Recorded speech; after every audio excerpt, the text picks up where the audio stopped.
Hello everyone, welcome back to another video. बात करेंगे Mazagon dock ship builder limited. तो आज के दिन में यहाँ पे काफ़ी बड़ा गिरावट हो चुका है। तो यहाँ पे इस कंपनी का फिलहाल अभी प्रोमोटर जो है, यानी कि प्रोमोटर यहाँ पे स्टेक बेच रहे हैं। तो यहाँ पे ओ एफ एस के जरिए, यानी कि ऑफर फॉर सेल के जरिए में प्रोमोटर यहाँ पे 6% स्टेक सेल कर रहे हैं। तो रिटेलर प्लस नॉन रिटेलर को यहाँ पे ऑफर फॉर सेल में स्टेक सेल कर रहे हैं। तो कंपनी में पैसे की जरूरत है, तो रीजन यही है। आप जाके थोड़ा सा डॉक्यूमेंट पढ़ सकते हैं। न्यूज अभी आपको दिखाऊंगा। यहाँ पे 5 दिन के अंदर देखेंगे लगभग 4% का गिरावट है। 1 मंथ के अंदर में 17% का पॉजिटिव रिटर्न यहाँ पे दे रहा है। तो एक महीने में तो काफी अच्छा रिटर्न दे रहा था। और मार्केट कैप काफी बड़ा है, लार्ज कैप स्टॉक्स है। मार्केट कैप देखेंगे 1 लाख करोड़ है। तो 1 लाख करोड़ की कंपनी अभी एक महीने में अगर 17% रिटर्न दे रहा है, तो आप इसको बुरा नहीं बोल सकते हो।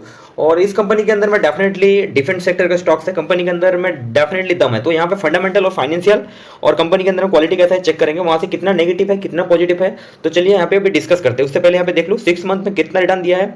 रिटर्न थोड़ा सा समझना बहुत ज़्यादा जरूरत है, क्योंकि हम लोग इन्वेस्ट करते हैं रिटर्न के लिए। तो एक चार्ट पैटर्न रिटर्न के जरिए से पता चलता है कि कंपनी का क्वालिटी कैसा है। 6 मंथ में 24% का पॉजिटिव रिटर्न है, तो काफ़ी बढ़िया है। और मैक्सिमम स्टॉक 6 मंथ में गिरावट हो रहा था। तो यहाँ पे एक साल के अंदर में ओहो हो 131%, तो 131% का पॉजिटिव रिटर्न दे रहा है। स्टॉक के अंदर में क्वालिटी तो दिखाई दे रहा है एक साल में। तो काफ़ी टाइम से कंसोलिडेटेड यहाँ पे हो रहा है। तो यहाँ पे डेट देखेंगे, डेट रहा 5 जुलाई 2024 से लेकर 7 अक्टूबर 2024 तक। यहाँ पे 31% का गिरावट हो रहा था। गिरावट के बाद में एक थोड़ा सा हाई लगा है, फिर वापस गिरावट हुआ, फिर एक हाई लगा है। तो कुछ इस तरीके से स्टॉक चल रहा है। बट ओवरऑल एक साल के अंदर में यहाँ पे अच्छा रिटर्न दे रहा है। देखते हैं 5 साल का रिटर्न। 5 साल में तो काफी मल्टीपल का रिटर्न दिया है इस स्टॉक ने। देखो अच्छे स्टॉक जो रहता है ना, तो वो 3 साल 5 साल में पता चल ही जाता है। आप सोचिए इतना, ये पहली बात है कि PSU कंपनी है, पब्लिक सेक्टर स्टॉक्स है, मतलब सरकारी कंपनी बोल सकते हो आप इसको। आपको क्या लग रहा है? एक चार्ट पैटर्न जो है ना, अभी आपको डेट भी दिखाऊंगा। एक चार्ट पैटर्न काफी शानदार है। देखो वॉलिटिलिटी तो थोड़ा बहुत रहता है स्टॉक मार्केट में। जब शॉर्ट टर्म में यहाँ पे गिरावट हुआ, शॉर्ट टर्म में जब इतना बड़ा रिटर्न देगा, तो आपको अगर प्रॉफिट बुकिंग करने का स्किल्स नहीं आता है, तो भाई कोई तो प्रॉफिट बुकिंग करेंगे ना। स्टॉक मार्केट में क्या होता है, हाँ कोई अगर 10 साल 20 साल रखते हैं तो फिर बात अलग हो गई। देखिए कुछ ऐसा कि ग्रीन एवर कंपनी हो गया, तो वो 10 साल भी चलेगा तो भी यार वो धीरे धीरे रिटर्न देता रहेगा, तो उसको कंपाउंड का बेनिफिट मिलता रहेगा। वो क्या करेंगे, गिरावट में यहाँ पे बाय वन डिप करेंगे। अगर उसके पास यहाँ पे अमाउंट ज्यादा है, तो कोई किसी के पास अमाउंट अगर ज्यादा नहीं है, मान लीजिए 2-5 लाख रुपए इन्वेस्ट किए, तो शॉर्ट टर्म में इतना हाई रिटर्न देता है। जैसे कि शॉर्ट टर्म मतलब आपको दिखा दो यहाँ पे कितना, देखिए 7 मार्च 2024 से लेकर 5 जुलाई 2024 तक 172% रिटर्न। भाई इतना बड़ा कंपनी, और अभी इतना शॉर्ट टर्म के अंदर मार्च से लेके ये जुलाई तक इतना शॉर्ट टर्म के अंदर 172% रिटर्न देगा। भाई डेफिनेटली प्रॉफिट बुकिंग, मैं अगर होता तो वहाँ पे डेफिनेटली 50% प्रॉफिट बुकिंग कर लेता, या 60% भी प्रॉफिट बुकिंग कर लेता, शायद 70% भी प्रॉफिट बुकिंग कर लेता। और फिर से एक मौका ढूंढता कि कहाँ पे कंपनी में कौन सा कंपनी है जो फंडामेंटल स्ट्रॉग है, सारी चीज है, और वहाँ पे मुझे गिरावट में। देखो स्टॉक मार्केट में क्या है, मैं आपको और एक बात बताऊँ इंटरेस्टिंग बात, कि यार ये हाई में जो होता है ना, हाई में हमेशा क्या करते हैं, सेल करते हैं, और एक गिरावट में क्या करते हैं, बाय करते हैं। कितना भी अच्छा कंपनी हो, मैं आपको बताऊं, आप अगर गिरावट में बाय नहीं करते हैं, तो यार आपको इतना ज्यादा प्रॉफिट नहीं बनेगा। और आप अगर स्टॉक मार्केट में हाई में, बिल्कुल हाई में, जब बिल्कुल RSI हाई हो जाता है, PE हाई हो जाता है, और शॉर्ट टर्म में इतना ज्यादा रिटर्न देता है, आप अगर वहां पे प्रॉफिट बुकिंग नहीं करते, तो फिर भाई वहां से प्रॉफिट बुकिंग डेफिनेटली आता है। कोई स्मार्ट प्लेयर जो होता रहता है, वो वहां पे प्रॉफिट बुकिंग करते हैं। चलिए नेक्स्ट जो है इसका शेयर होल्डिंग पैटर्न देखते हैं सबसे पहले, क्योंकि प्रोमोटर अभी OFS के जरिए में यहाँ पे 6% स्टेक सेल कर रहे हैं, वो भी आपको न्यूज बताऊंगा। तो यहाँ पे स्टेक तो काफी अच्छा दिखाई दे रहा है। 2022 से 84% था, और अभी भी यहाँ पे 84%। तो भाई स्टेक काफी टाइम तक मेंटेन किया है। तो अभी जाके कंपनी में थोड़ा पैसे की जरूरत पड़ा, तो वहां पे क्या है, 6% का स्टेक सेल कर रहा है। तो यार कोई बुरी बात नहीं है, कोई गलत बात नहीं है। नेक्स्ट समझते हैं यहाँ पे FI यहाँ पे पहले 2% स्टेक हुआ करता था, और अभी भी लगभग उतना रेंज में, थोड़ा बहुत स्टेक सेल किया है। तो थोड़ा बहुत सेल करना इतना ज़्यादा कुछ मैटर नहीं होता है। और डोमेस्टिक इन्वेस्टर तो पहले यहाँ पे लगभग 0.97% था, और अभी यहाँ पे 1.46%। तो ठीक है, इतना बड़ा कंपनी है, तो यहाँ पे FIDI का होल्डिंग थोड़ा सा ज़्यादा होना चाहिए था, मुझे ऐसा लग रहा है। और उसके बाद पब्लिक होल्डिंग इतना ज़्यादा मैटर नहीं करता है। कंडीशन मतलब फंडामेंटल देखते हैं। और मजागन डॉक का फिलहाल अभी जो शेयर प्राइस है 2541, तो अभी देखते हैं कितना ओवर वैल्यूड है या कितना अंडर वैल्यूड है। तो फिलहाल आज के दिन में तो यहाँ पे गिरावट हो रहा है 7%, और कल के दिन में भी गिरावट हुआ था।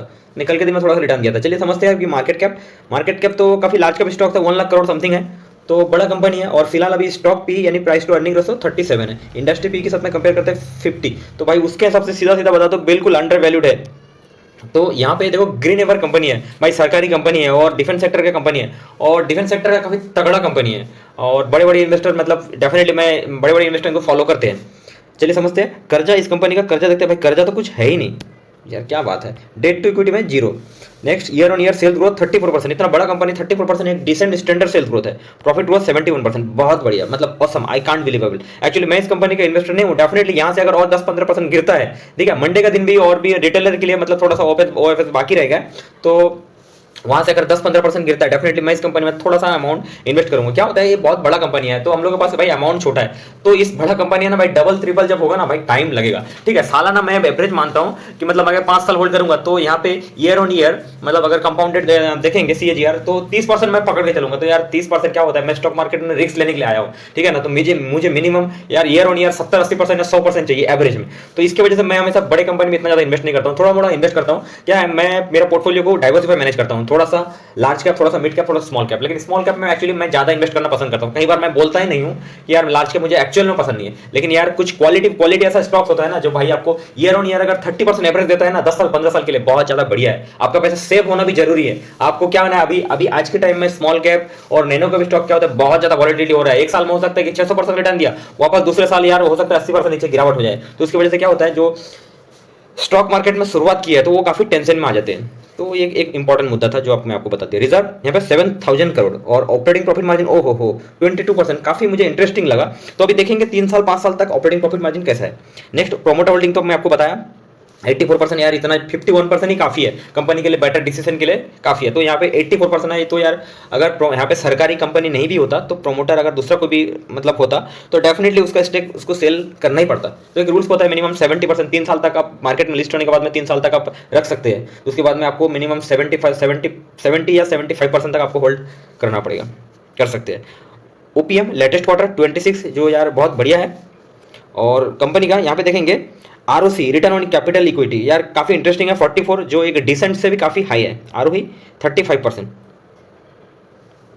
एक साल का मैंने पी रेशो का चार्ट ओपन किया हूं, तो यहाँ पे जो एक साल का मीडियम पी निकल के आ रहा है ना, वो कितना, यहाँ पे मीडियम पी ध्यान सकते हैं 36। तो उसके कंपेयर में भी यहाँ पे नीचे आ चुका था। देखो जब जब ये नीचे आया ना, यहाँ से एक बाउंस बैक किया, यहाँ से एक बाउंस बैक किया। तो आपको है ना अच्छे कंपनी में आपको पैसा इन्वेस्ट करने के लिए वेट एंड वॉच करना पड़ता है। स्टॉक मार्केट में पेशेंस चाहिए डेफिनेटली, तो पेशेंस बिना कुछ नहीं होता। आप अगर म्यूचुअल फंड में इन्वेस्ट करते हैं तो बात अलग है यार, वो म्यूचुअल फंड वाले क्या करते हैं यार, मुझे ही आज तक समझ में नहीं आया। मैं भी एक टाइम में म्यूचुअल फंड में भाई इन्वेस्ट करता था यार, मुझे समझ में नहीं आता था यार, मैं पैसा डालते जाता हूँ यार, वो लोग क्या ऑपरेट करते हैं, कितना डालते हैं। जब मार्केट अच्छा चलता है तब पता चलता है कि म्यूचुअल फंड वाला पैसा निकाल रहे हैं, जब मार्केट बुरा चलता है तब पैसा और डालते हैं। तो यार मुझे समझ में नहीं आया आज तक भाई क्या हो रहा है। बट एक चीज है कि देश का इकोनॉमी को हैंडलिंग बहुत बराबर करते हैं म्यूचुअल फंड वाले। तो यार मेरा पैसा, मैं देश का पैसा, देश का इकोनॉमी के लिए कैसे हैंडलिंग करूँ यार। सरकार के पास इतना पैसा है यार, उन लोग टैक्स लेते हैं यार, सुबह निकलते हैं रोटी कपड़ा मकान पता नहीं क्या क्या चीजों में। मैं जो बोल रहा हूँ यार, मतलब जो AC चल रहा है उसमें भी टैक्स है यार, पता नहीं क्या क्या चीजों में टैक्स है, बेरा बिल, लाइट बिल, व्हाटएवर। यार एक छोटे बच्चे का भी दूध पैकेट लेने जाऊँ ना भाई, उसमें भी टैक्स लगता है, हर एक चीज में टैक्स लगता है। मैं जो बोल रहा हूँ ना, जो यार इंटरनेट के जरिए से आप लोग सुन रहे हैं यार, उसमें भी टैक्स, कोई ऐसा चीज नहीं है टैक्स ले रहा है। तो फिर सरकार का इकोनॉमी के लिए यार मैं फिर से पैसा वहां पे ये मतलब SIP क्यों करूँ यार, म्यूचुअल फंड वाले यार वो फिर वहाँ पे हैंडलिंग है। इसकी वजह से मुझे म्यूचुअल फंड यार पसंद नहीं है मुझे। तो स्टॉक मार्केट में मैं इसकी डेवलपमेंट करता हूँ, मैं खुद से इन्वेस्ट करना पसंद करता हूँ भाई। बहुत सारा ऐड कर दिया, आपको अगर बुरा लगे तो बताइएगा, नेक्स्ट टाइम ऐड नहीं करूँगा इस टाइप की बात है।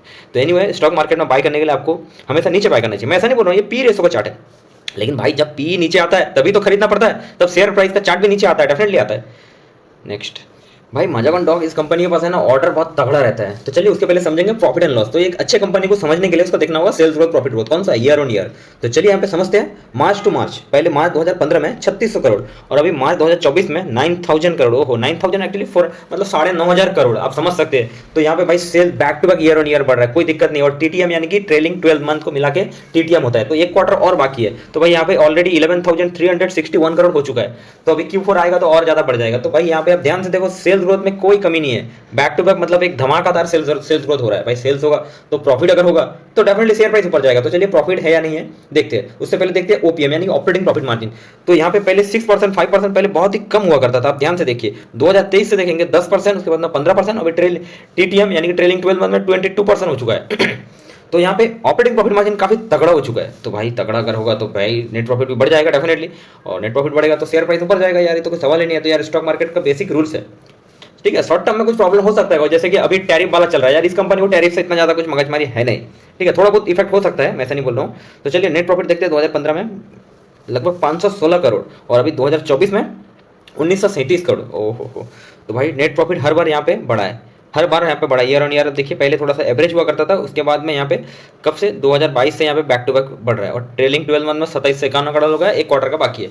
EPS अर्निंग पर शेयर देखना बहुत इंपॉर्टेंट होता है। 2015 में 129 रुपीज़ हुआ करता था और अभी 49। तो भाई EPS यहाँ पे क्यों डाउन हुआ है समझने वाली बात है। अर्निंग पर शेयर बहुत इंपॉर्टेंट होता है, यहाँ पे समझना है कि अदर इनकम ऐड हो गया है क्या। हाँ तो यहाँ पे भाई देखो एक चीज़, यहाँ पे अदर इनकम थोड़ा सा ऐड हो गया, तो इसकी वजह से अर्निंग पर शेयर थोड़ा सा यहाँ पे गिरा है। तो चलिए खैर कोई बात नहीं है, बीच में थोड़ा सा तो बहुत पहले की बात है, बीच में यहाँ पे 11 रुपीज़ हुआ करता था, तो अभी 48 रुपीज़ हुआ है। तो यहाँ पे देखिए 2018 से, तो 2018 से भी ईपीएस बढ़ा है। तो ये जब अदर इनकम बढ़ता है ना, तब मुझे थोड़ा टेंशन आ जाता है। तो चलो ठीक है, इतना बड़ा कंपनी है, कोई झोल झाल नहीं हो सकता है, तो अदर इनकम भी यहाँ पे थोड़ा थोड़ा बढ़ता है, पहले से अदर इनकम है।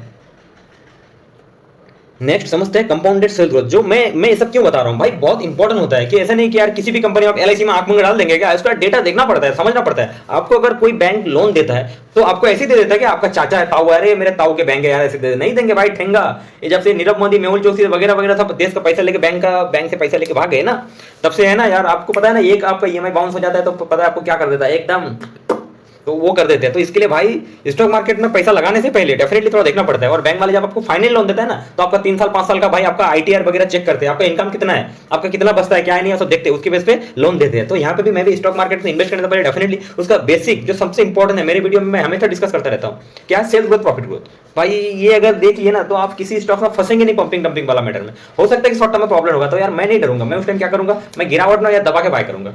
भाई देखो ना, अभी कुछ टाइम पहले गिरा था, अच्छे स्टॉक का मैं नाम बता रहा हूँ यार, एक महीना में यार 17%, 25%, 40%, 50% भी वापस रिटर्न दे दिया, पता ही नहीं चला आपको। उधर ट्रम्प चाचा टैरिफ करते गए और इधर एक महीना में स्टॉक अच्छा खासा रिटर्न देते गए, और आप टेंशन में बीपी हाई सब कुछ बढ़ा लिए।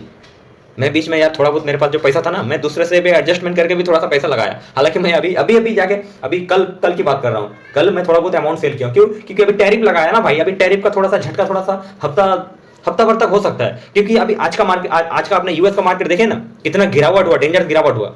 लेकिन इंडिया में स्टॉक मार्केट में इतना ज्यादा गिरावट नहीं। क्यों? क्योंकि ये टैरिफ वाला मैटर तो यार अभी 3-4 महीने से, ये ट्रम्प चाचा पता नहीं आने के पहले से ही मतलब टैरिफ तो बोल रहे थे, तो तब से ही यार गिरावट हो रहा था।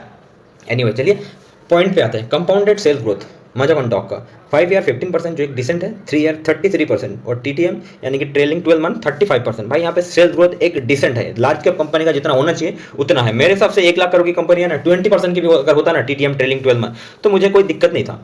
Anyway compounded profit growth 5 year 29%, 3 year 47% और टीटीएम ट्रेलिंग 12 मंथ 72%। तो भाई यहाँ पे सेल्स ग्रोथ के कंपेयर में प्रॉफिट ग्रोथ यहाँ पे ज्यादा है, मतलब sales growth profit growth excellent, so excellent. Balance sheet समझते हैं यहाँ पे कंपनी का रिजर्व, इतना बड़ा कंपनी है तो इसका रिजर्व देखना बहुत इंपॉर्टेंट होता है। तो भाई रिजर्व इसका काफी स्ट्रॉग है, हर बार ईयर ऑन ईयर यहाँ पे रिजर्व काफी बढ़ रहा है। बुरे वक्त में रिजर्व सबसे ज्यादा काम आता है, और अच्छी कंपनी का एक निशानी है, क्वालिटी पता चलता है। बोरिंग यानी कि कर्जा, भाई कंपनी का कर्जा पहले थोड़ा हुआ करता, बीच में जीरो, यार कंपनी का कर्जा ही नहीं है भाई। भाई हमारे देश के पास बहुत पैसा है, सरकार के पास बहुत पैसा है यार, इस कंपनी 1 लाख करोड़ का कंपनी बन गया है, इसका कर्जा ही नहीं है। वाह ऑसम, अच्छी कंपनी है यार। कैपेक्स यहाँ पे कंपनी हर बार यहाँ पे कर रहा है, और टोटल एसिड कंपनी का टोटल एसिड भी भाई धीरे धीरे बढ़ रहा है यहाँ पे। यहाँ पे और एक चीज देखेंगे, जो प्रोमोटर होल्डिंग है 84%, तो उसका किसी भी टाइप का कोई प्लेज नहीं है। यानी कहीं बार क्या होता है, प्रोमोटर होल्डिंग जो रहता है उसका कुछ परसेंटेज बैंक में गिरे भी रहता है, तो वहां से कर्जा लेते हैं, लोन लेते हैं। तो यहाँ पे कुछ नहीं है, एक पॉजिटिव पॉइंट पता चलता है। तो यहाँ पे मजागन डॉक का आप थोड़ा सा न्यूज समझ सकते हैं, न्यूज में जाके चेक कर सकते हैं। Mazagon dock share slide 6% as government open OFS यानी कि ऑफर फॉर सेल के जरिए से फॉर नॉन रिटेल इन्वेस्टर के लिए। तो ये स्टेक कुछ बेच रहा है, क्योंकि भाई प्रोमोटर का हिस्सादार यहाँ पे ज्यादा है, तो इसके वजह थोड़ा बहुत 5% 6% स्टेक सेल करना कोई बुरी बात नहीं है, वापस उस पैसा इस कंपनी में लगाना। देखिए यहाँ पे मैंने मैक्स चार्ट ओपन किया हूँ, और यहाँ पे चार्ट पैटर्न मुझे थोड़ा अच्छा दिखाई दे रहा है, और यहाँ पे थोड़ा सा गिरावट हुआ था, लेकिन वापस यहाँ पे रिकवर हुआ, वापस गिरावट हुआ, वापस रिकवर हुआ। तो भाई अच्छे कंपनी क्या होता है, रिटर्न देता है शॉर्ट टाइम में, अगर बहुत ज्यादा हाई रिटर्न देता है ना, तो वहाँ से क्या होता है, प्रॉफिट बुकिंग होता है, जो मैं आपको पहले बताया। बट आपको इन्वेस्ट करने से पहले एक चार्ट पैटर्न देखना चाहिए कि चार्ट पैटर्न कैसा है। चार्ट पैटर्न अगर बहुत ज्यादा वॉलिटिलिटी है, तो यार उस स्टॉक से थोड़ा दूर रहना चाहिए। तो ऐसे स्टॉक्स में आपको पैसा रातों रात डबल तो नहीं कर देगा, लेकिन आपको धीरे धीरे एफडी से तो बेटर रिटर्न कर देगा। तो आपको आपकी पोर्टफोलियो में सभी डाइवर्सिफाइड स्टॉक्स होना चाहिए, उसके अंदर पीएसयू भी होना चाहिए, उसके अंदर में प्राइवेट कंपनी जैसे कि मतलब सेमीकंडक्टर सेक्टर के स्टॉक्स हो गया, ठीक है, केमिकल सेक्टर के स्टॉक्स हो गया, रेलवे सेक्टर के स्टॉक्स हो गया, साथ में एफएमसीजी। कोविड के टाइम में जब कोई नहीं चल रहा था, तब एफएमसीजी कंपनी दबा के चल रहा था। तो ब्रोकरेज सेक्टर एक ले लिए, बैंकिंग सेक्टर एक ले लिए, केबल एंड वायर सेक्टर एक ले लिए, और आज के टाइम में सबसे ज्यादा इंटरेस्टिंग और स्पेशली डेटा सेंटर। भाई आने वाला दिनों में डेटा सेंटर बहुत तेजी से ग्रो करने वाला है। और इसके अलावा मेरा पर्सनली फेवरेट है ट्रांसफॉर्मर, और एक है डिजिटल मीटर मेकिंग स्टॉक्स। ऐसे कई सारे स्टॉक्स और स्पेशली अभी गर्मी का समर सीजन चल रहा है, तो समर सीजन के अंदर भाई एसी मैन्युफैक्चरिंग स्टॉक्स के अंदर पैसा डाल दो भाई। आप अगर 5 साल तक आप होल्ड करेंगे ना डेफिनेटली, और अगर आप शॉर्ट टर्म में भी इन्वेस्ट करना चाहते हैं, तो डेफिनेटली मुझे ऐसा लगता है कि भाई प्रॉफिट बुकिंग बनेगा। तो स्टॉक मार्केट में पहले नॉलेज डेवलपमेंट कीजिए, स्किल डेवलपमेंट कीजिए, तब जाके स्टॉक मार्केट में आप पैसा कमा सकते हैं। और साथ में लॉन्ग टर्म नजरिए रखिए, शॉर्ट टर्म नजरिए रखेंगे ना, तो आप थोड़ा रिस्की बन सकते हैं। क्यों?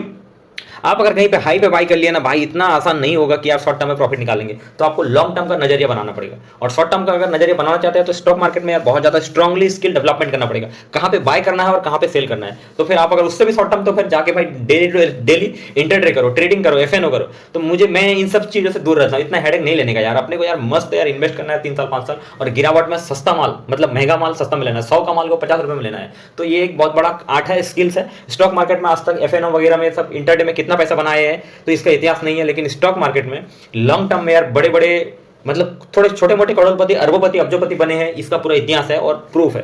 Thank you so much watching this video. Buy का कोई रिकमेंडेशन नहीं है। वीडियो अगर अच्छा लगे तो सब्सक्राइब कीजिए, और अगर बुरा लगे तो कमेंट्स में बताओ, गाली वाली मत दीजिएगा, लेकिन कमेंट्स में जरूर बताइए कि मैं क्या चीज़ें ऐड करता हूँ, क्या चीज़ें पसंद नहीं आता है। मैं मुद्दा की बात नहीं बताता हूँ, अदर आलतू फालतू चीज़ें बताता हूँ। तो और डिसलाइक कीजिए, और अच्छा लगे तो लाइक कीजिए, सब्सक्राइब कीजिए। Thank you so much watching this video.